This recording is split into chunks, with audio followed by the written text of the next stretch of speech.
Against? Thank you. Carried.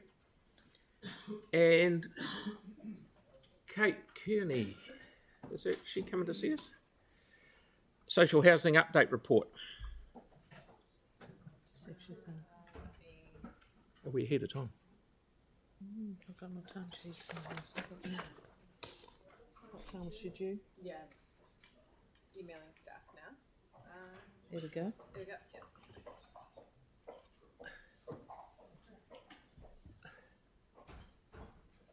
Hello, very good to see you all again.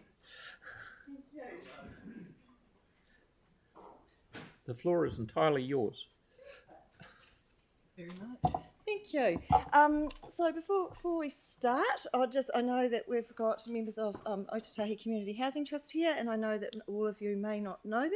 So we have Kate Kearney, who is the CE at Otatahi Community Housing Trust, and we have Alex Skinner. I've forgotten your last name, Alex. That's all right. Alex Skinner, who is the chairperson of the OCHT board with us today.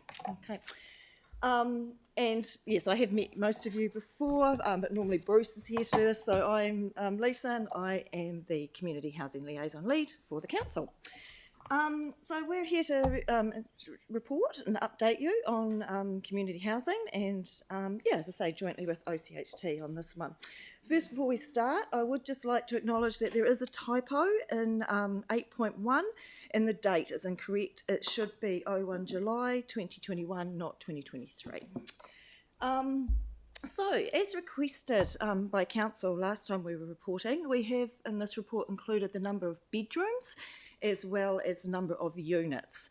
The importance of this is because the developments that are being done now are not like for like. So previously we have had a lot of studio and one bedroom units, whereas now the Trust are building units which consist of family homes. So we do have an increase in the number. This is highlighted in the homes that the Trust have built since 2019, 270, and this equates to 410 new bedrooms. Also, what have we got? Also noted in the report, this is a rates neutral housing fund and the balance is low. However, this does reflect the increase in maintenance and renewals that we have been doing, or OCHT have been doing on our behalf, and this is producing some really good tenant satisfaction results, which OCHT will talk to a bit later on. Just like to mention also the approval of asset sales for our end-of-life properties. It assists with the fund, and this allows us to continue the upgrade program of the existing portfolio. It also allows us to open up conversations with our community housing partners for redevelopment opportunities as land becomes available. When the housing maintenance model changed in 2021, communication and timeliness were amongst the areas that were seen as improvement potential. And I'm really pleased to say that we have seen some really good benefits of this since that has taken place. And particularly, I'd like to give an example of an excess water usage. So in financial year 22, we spent approximately 128,000 out of the housing fund on excess water usage charges. So this was money that we can't put back into upgrading our portfolio. With good communication between Council and OCHT and their minor and major maintenance teams quickly getting on to the case, in the last financial year, this cost was reduced and we had a bill, or excess water charge bill of 41k. So considerable reduction there. So this is both a financial and a precious resource saving that we're making towards the city. So it's really good. We've also, I'd like to point out that we've really seen a strengthening relationship between Council and Mm-hmm. OCHT, and we're continuing to work really closely together for the betterment of social housing in the community, and it is working towards our community housing strategy vision of community housing as a foundation of housing and wellbeing for Otatahi Christchurch. And on that, I will now hand over. Okay, well, I might just make some opening remarks, and I presume, hopefully you've had a chance to read the slides. If not, they're very bullet point focused. I thought I'd just start with just the things that are testing our mind at the moment, some of the challenges. One is around government policy and the ability to get more funding for public housing. Be interesting to see what happens in a couple of weeks. I think the national government may be more focused on allowing CHIPS to do the job that they do in the community. Labor, they have a joint approach, but they probably believe that Christchurch isn't the highest need in the country. So that's a challenge for us and has been. We very much focused on developments. We had a recent opening a couple of weeks ago at Willard Street. We have more developments in the pipeline. We've been very fortunate to have development funding through the City Council and have really appreciated and been able to make that work really well for the city.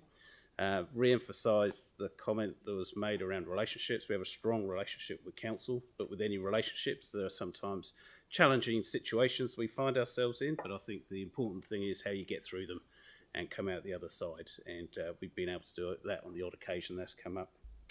And I might just hand over to Kate to talk a bit more on some of the detail on the slides. Kia ora koutou katoa. Lovely to see you all, and to those of you that I haven't met before, I welcome any opportunity if you're interested in housing to just fill you in over a coffee.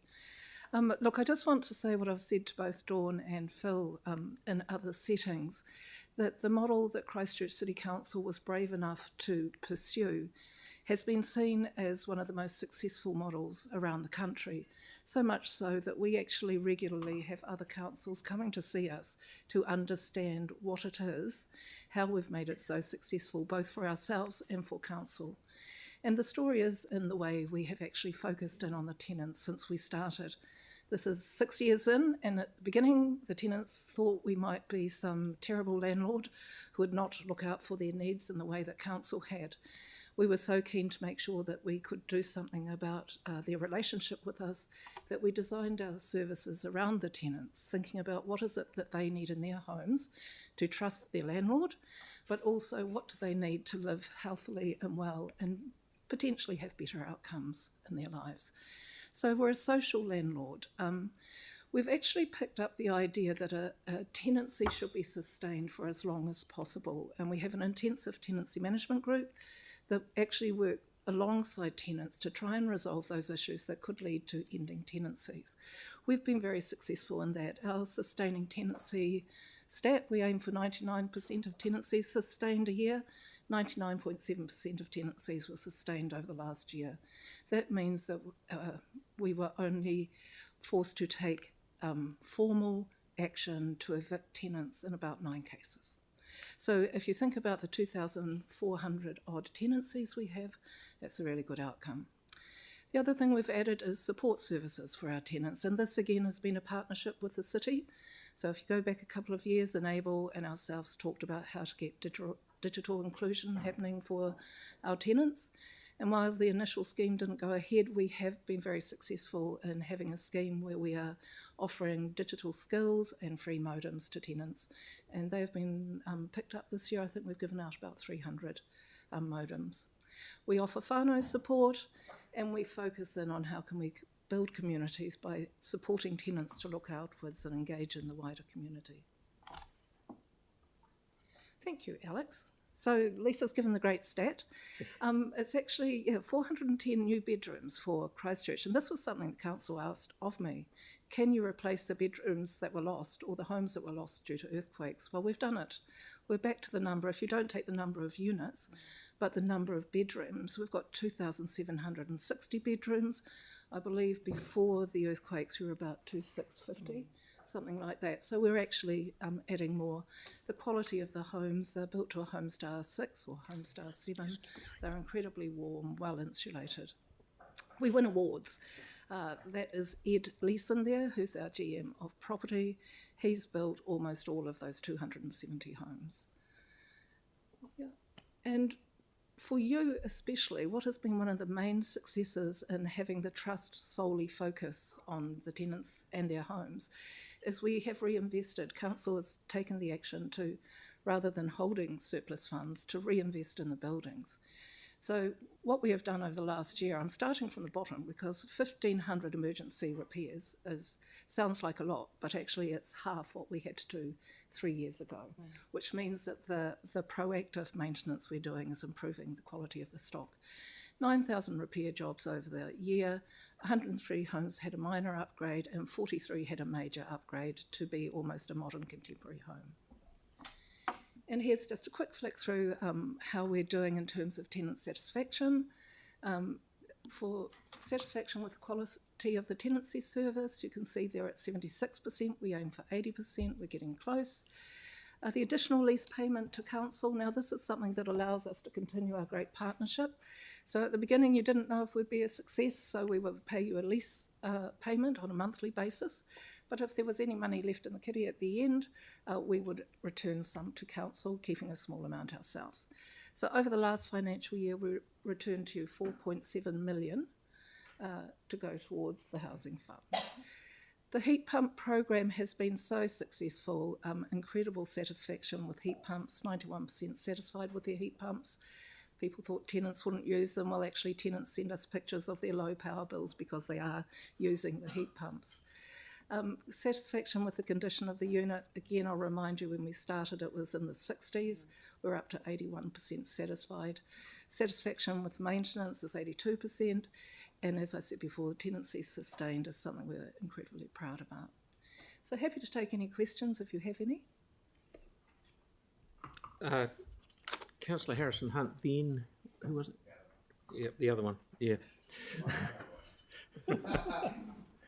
Kia ora. I have a strong interest in this area, so I'm going to ask a few questions, if that's all right. And there may be some questions that we need to take offline due to other reasons. But the first one, and it may sound like a dumb question, but I'm sort of not across this very well, but are all of the homes in OCHT that are leased by us Healthy Homes certified, or do they need to be? They're 100% healthy homes a year before they needed to be. Okay. So with that 82% satisfaction rate, I'm quite interested in the number that replied to your surveys. I know historically there's been a distrust in establishments, particularly landlords. Yeah. I just want to know what kind of number came back in regards to the survey. No, I think so. If you think it was over 25%, I think it was about 28 to 30%, which is quite high for a postal survey. So it was in the 700 or 800s, I think. Okay, so it was done by postal means, not necessarily face-to-face. We don't do it. We have an independent research company. We followed the established process that council had. So an independent research company send out the questionnaires, analyse and give us the feedback. Okay. In my ward, I've got some houses of interest, units of interest, particularly Weaver Place is one of them. The next question I have actually is around that area as such, actually, and I did see some renovations happening, but around those end-of-life homes, what do you normally do? I'm talking about Weaver Place in particular, but what usually gets done in terms of maintenance and renovations? I think this will be a tag team. We can't particularly talk about Weaver, but what we do is, as part of changing and giving us the responsibility for major maintenance, it is our job to give council a 1, 3 and 10 year long-term view of the assets, and for council to determine where we see something that is failing, what we should do with it. Okay. And so what we have, those 43 units that we talked about, they had a significant upgrade because of the problems that we were finding within the stock. Okay. Is there something else? Yeah, no, and we've also just recently given the responsibility to OCHT of doing the condition assessment ratings, and so they manage that now, both interior and exterior for us, so it makes it easier for them to report back to us. And then we work closely with our asset management team to look at where that looks like in conjunction with the 1 and 10 year plan. And so, yep, there is definitely. Okay. And how often do we proactively go out and do a quality check, an analysis of the current stock that we hold, or do we wait for it to be reported? No. We do 2 inspections a year. So we have handy people. We thought, how can we engage with our tenants in the best way possible?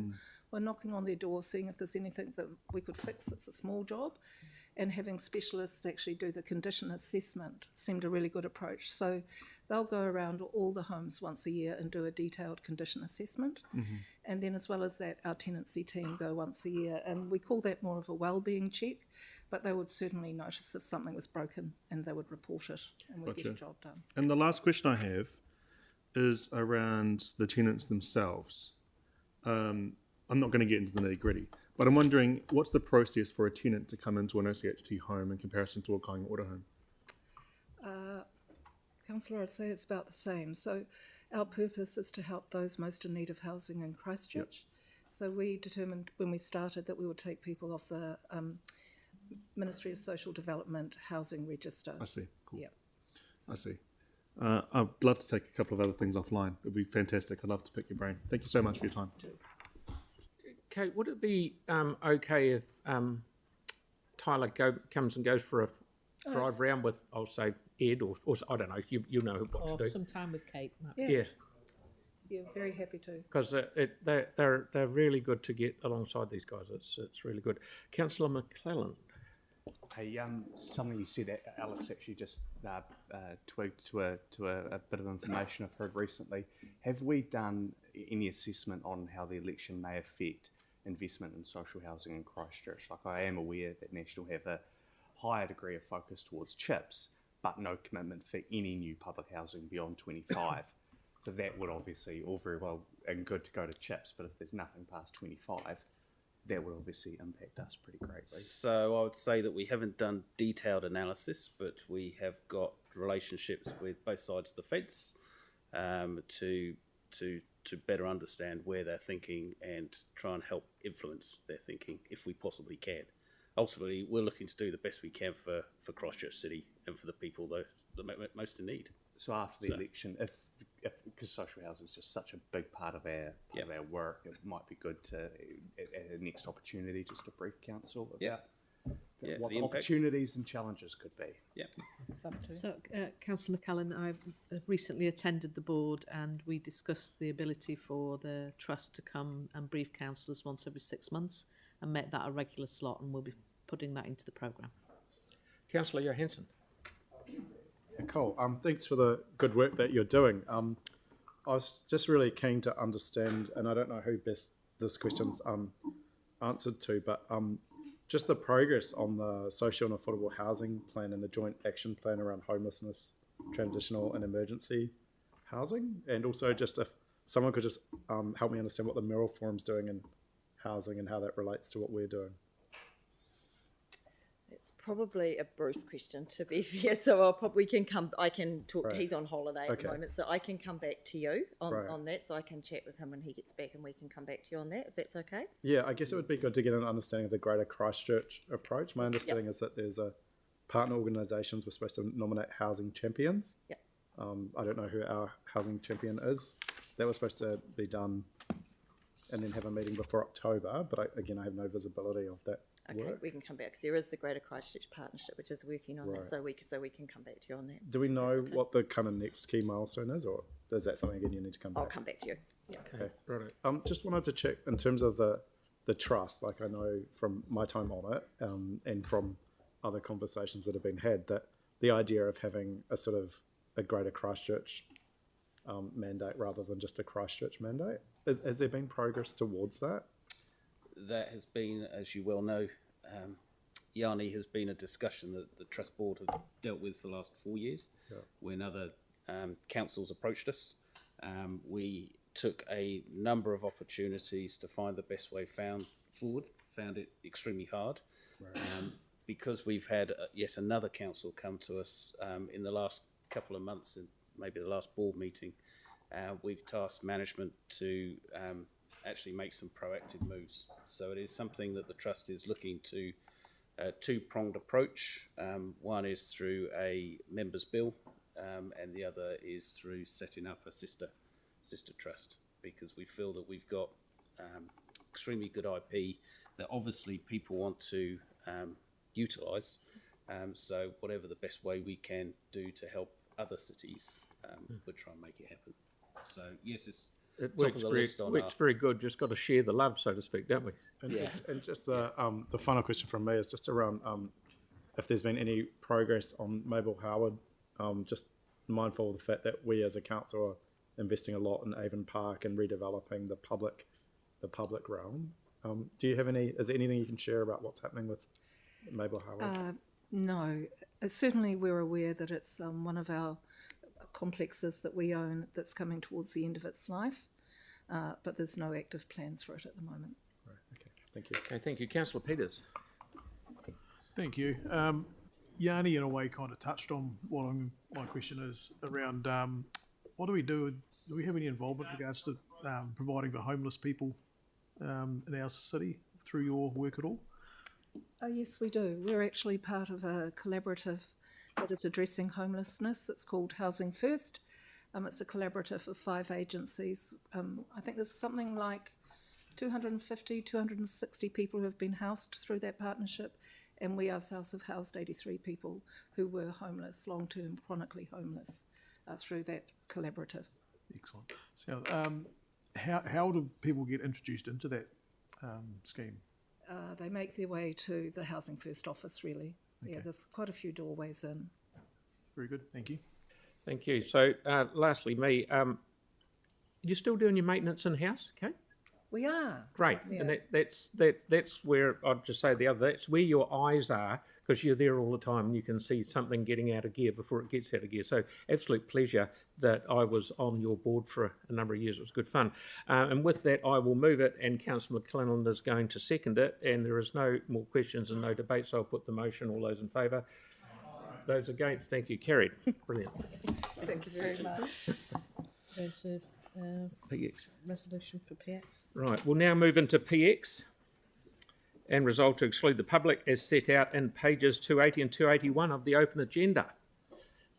Mum's agreed. Are you moving it, Yanni? Yeah, we do. Yeah, we have coming in after you. So Yanni's moving it, and Aaron is seconding it. Just wait for our lady to go.